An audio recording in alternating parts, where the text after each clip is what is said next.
Chapter 27. When morning came, all the chief priests and elders of the people plotted against Jesus to put him to death. And when they had bound him, they led him away and delivered him to Pontius Pilate the governor.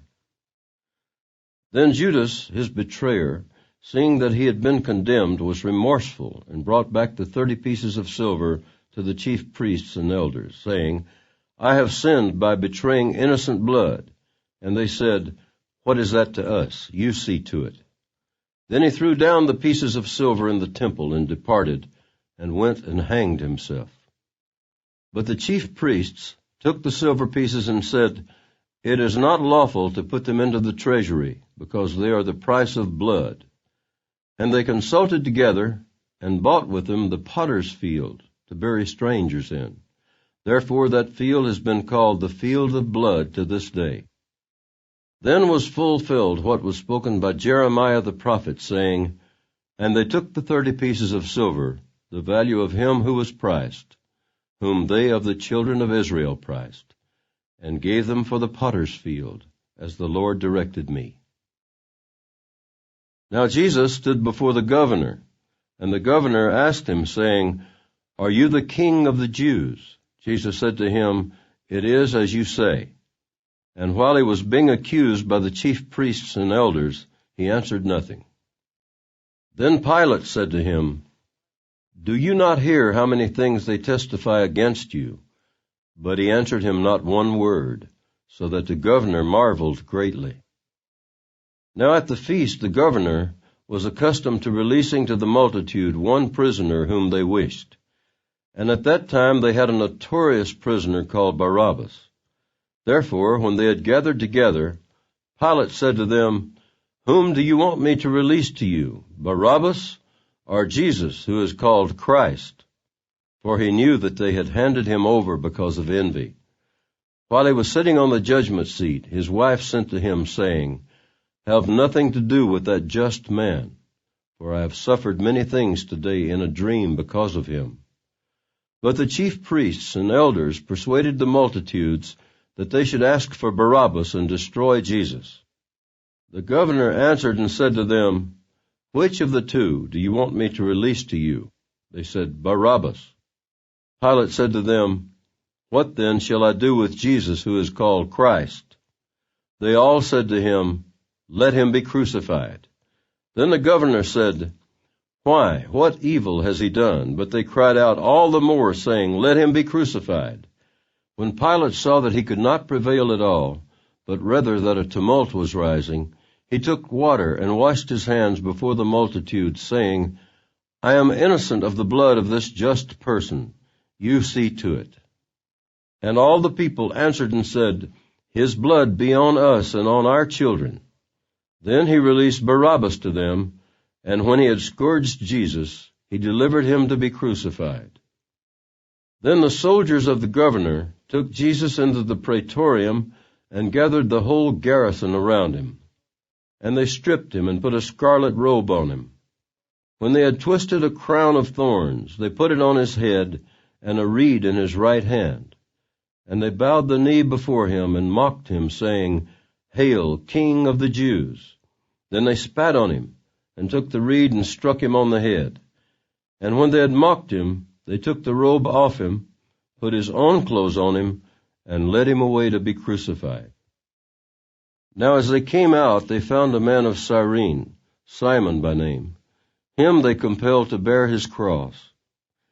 And when they had come to a place called Golgotha, that is to say, place of a skull, they gave him sour wine mingled with gall to drink. But when he had tasted it, he would not drink. Then they crucified him, and divided his garments, casting lots, that it might be fulfilled, which was spoken by the prophet. They divided my garments among them, and for my clothing they cast lots. Sitting down, they kept watch over him there, and they put up over his head the accusation written against him. This is Jesus, the King of the Jews. Then 2 robbers were crucified with him, one on the right and another on the left. And those who passed by blasphemed him, wagging their heads and saying, You who destroy the temple and build it in 3 days, save yourself. If you are the Son of God, come down from the cross." Likewise the chief priests also, mocking with the scribes and elders, said, "He saved others, himself he cannot save. If he is the King of Israel, let him now come down from the cross, and we will believe him. He trusted in God, let him deliver him now if he will have him. For he said, I am the Son of God." Even the robbers who were crucified with him reviled him with the same thing. Now from the 6th hour until the 9th hour there was darkness over all the land.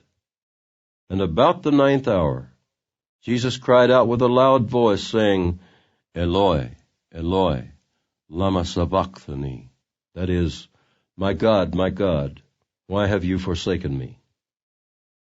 Some of those who stood there when they heard that said, "This man is calling for Elijah." Immediately one of them ran and took a sponge, filled it with sour wine, and put it on a reed, and offered it to him to drink. The rest said, "Let him alone. Let us see if Elijah will come to save him." And Jesus cried out again with a loud voice, and yielded up his spirit. Then behold, the veil of the temple was torn in two from top to bottom, and the earth quaked, and the rocks were split, and the graves were opened, and many bodies of the saints who had fallen asleep were raised. And coming out of the graves after his resurrection, they went into the holy city and appeared to many.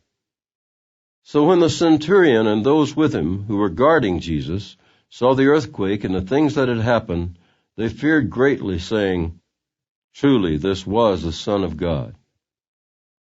And many women who followed Jesus from Galilee, ministering to him, were there looking on from afar, among whom were Mary Magdalene, Mary the mother of James and Joseph, and the mother of Zebedee's sons.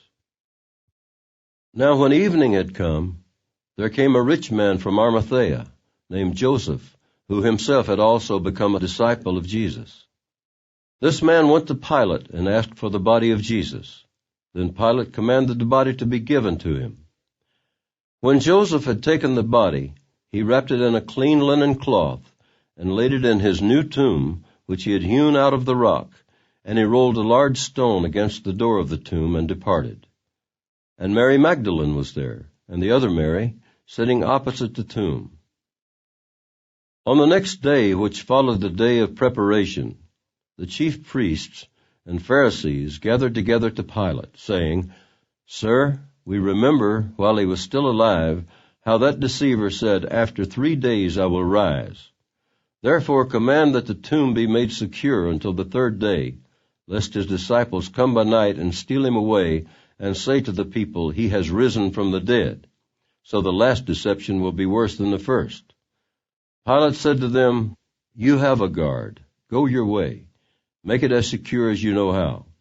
So they went and made the tomb secure, sealing the stone and setting the guard.